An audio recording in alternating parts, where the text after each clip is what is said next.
So the first question I like to ask you has to do with a topic you know very well, is Venezuela. What is your overall general opinion on the U.S. operation in Venezuela? Well, I think it was the right thing to do to remove Maduro. That was certainly our policy back in Trump's first term. Unfortunately, we didn't succeed. But I think the president's made a big mistake in not removing the entire regime. I think that every day that goes by allows them to reinforce themselves in power. The opposition feels excluded even after Mrs. Machado had lunch with the president yesterday. There's news just breaking this morning that the director of the CIA met in Caracas with Delcy Rodriguez. Very worried that's the kind of behavior that gives the Maduro regime, without Maduro, legitimacy. The way to transition to a democratically elected government is to transition. We haven't lost the opportunity completely yet, but every day that goes by, I think, helps the regime re-entrench itself in power. It's very, very disturbing. What do you think is happening with the quote unquote liberation of political prisoners? Do you think the regime is using this to sort of gain time? Yeah, I think it's part of I think the regime is playing for time now. They need time to reestablish their power, to come up with a strategy. They're obviously stunned by Maduro's capture, and they've got time. They're being given time. As I understand the release, it's a relatively small number of prisoners. Mm-hmm. 5 of them are Spanish, will be going back to Spain, which is good for them for sure. Not going to change anything in Venezuela. And there are also reports of other members of the opposition being still arrested, even as some prisoners are let go. So they're hoping to appease Trump to be able to say, yes, we're releasing prisoners, but without really doing anything that will fundamentally change the political situation inside the country. Okay, we've mentioned several names, but I want to ask you who you think the most problematic element within the regime is. We've talked about Diosdado Cabello. We've talked about Vladimir Padrino. There are maybe other figures that we talk less about, but that are very important within the repressive system, like Alexander Granco Arteaga. Who do you think is the most problematic element within the regime right now? Well, I can't say at the moment. I'm an expert on the interplay among the different main actors, especially with Maduro gone. But I think the hard reality is that Padrino controls the military and Cabello controls the colectivos and the other the police forces. So they're the people with the weapons, and when it comes to a crunch, they are the people who will wield power.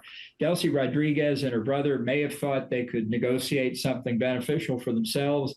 And maybe that's true, but when push comes to shove in Caracas, they're not the ones with the power. What do you think the maybe midterm, long-term consequences would be if the U.S. plan fails and if this becomes, let me say it again, a normalized dictatorship within Latin America?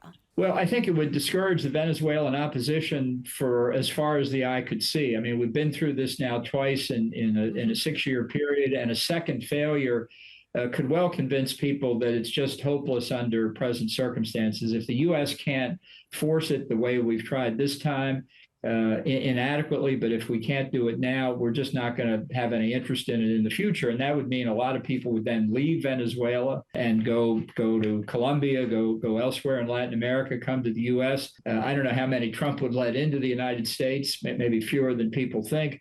Be a great tragedy again for Venezuela and a huge missed opportunity. And I think the failure to overthrow the regime would strengthen the post-Castro government in Cuba and Ortega in Nicaragua, and give faith to authoritarian regimes around the world that the United States just doesn't care enough to act. I mean, I think we face a similar question in Iran right now. Is Trump going to take steps against the regime, or is he not? And without a radical political change in Venezuela, do you think oil companies will be willing to invest in Venezuela, even with all the enthusiasm of the Trump administration right now? Do you think the messages are sent to American companies as to the security they need to invest in Venezuela? Well, I don't think Trump fully understands this. And ironically, by relying on the Maduro regime, he is complicating and maybe making impossible what he says he wants, which is more investment by American oil companies. The fact is that certainly there's not going to be new investment until the companies think they're going to have a rule of law regime in power in Venezuela. Many of them have been expropriated before without compensation, and they're not going to risk new money. I think the CEO of Exxon last week made it very clear. He said, under the current circumstances, Venezuela is uninvestable. And that will remain until it's not stability they want. They want to see that the country's not going to be ruled by a bunch of thieves, but by a legitimate government that respects the rule of law. So it's not stability and then transition. You need transition, and then hopefully you get stability.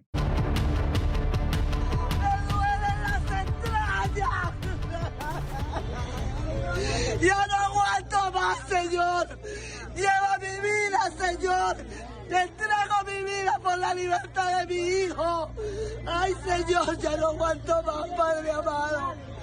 ¡Ya no aguanto más este dolor, Señor! ¡Ayúdame!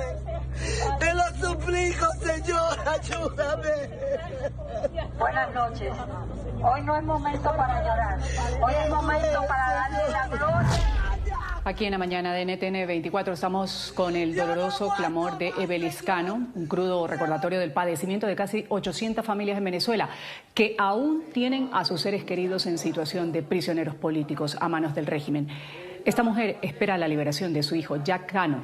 Las madres, los hijos de las víctimas mantienen vigilias, oraciones, súplicas en las afueras de las cárceles. La liberación de los presos políticos es una prioridad dentro de las gestiones de María Corina Machado junto con el gobierno de Estados Unidos y es indispensable para avanzar hacia una transición democrática en Venezuela. Desde Venezuela, Evelis Cano Pérez tiene en este momento un contacto en directo a través de NTN 24. Evelis, buen día. Nuestro saludo, nuestro abrazo, nuestra solidaridad. ¿Cuál es la situación de tu hijo Jack? ¿Cuál es la situación que has tenido que enfrentar, padecer durante estas 2 últimas semanas allí, en las afueras de la cárcel, esperando a que lo entreguen, Evelis? Bueno, la situación con mi hijo es sumamente desesperante. Sabemos que por información extraoficial, todos los presos políticos que se encuentran acá en zona 7 están en estado de desnutrición, los tienen en castigo, no les dan agua. Ellos han estado protestando, han estado cantando el himno nacional para que nosotros los escuchemos y nada más que por cantar el himno nacional y nosotros cantar el himno nacional después que para que ellos nos escuchen, los han estado castigando, dejándolos sin comida y dejándolos sin agua y no les permiten ir al baño. Eso lo hemos sabido nosotros y ahorita estamos acosados, nos trajeron un camión grandísimo, hicieron cordón al frente de donde nosotros tenemos las carpas, hicieron otro cordón más abajo, están cerrando las calles, nos tienen acorralados como para que no pase más ninguna persona para acá. No sabemos qué quieren hacer ellos con nosotros, no sabemos qué quieren hacer ellos con nuestros familiares. Lo único que les puedo decir es que necesitamos ayuda, necesitamos que el señor Donald Trump tome acciones de verdad fuertemente con estas personas. Aquí los derechos humanos de los venezolanos, eso no existe aquí, no existe derechos humanos, no existe respeto. A los funcionarios se les olvidó su lema, que es proteger, defender y servir a la patria. Eso se les olvidó. Estamos amedrentados. Nosotros tenemos 12 días y 11 noches aquí desesperados, llevando sol, llevando agua, pasando cualquier cantidad de necesidades para ir nosotros al baño. Es un problema. Esto es insólito. Hemos tenido personas que hemos recaído, como yo, que soy una persona que tengo 2 informes médicos fuertes. Soy una persona que está discapacitada. Mi hijo es el único sustento mío.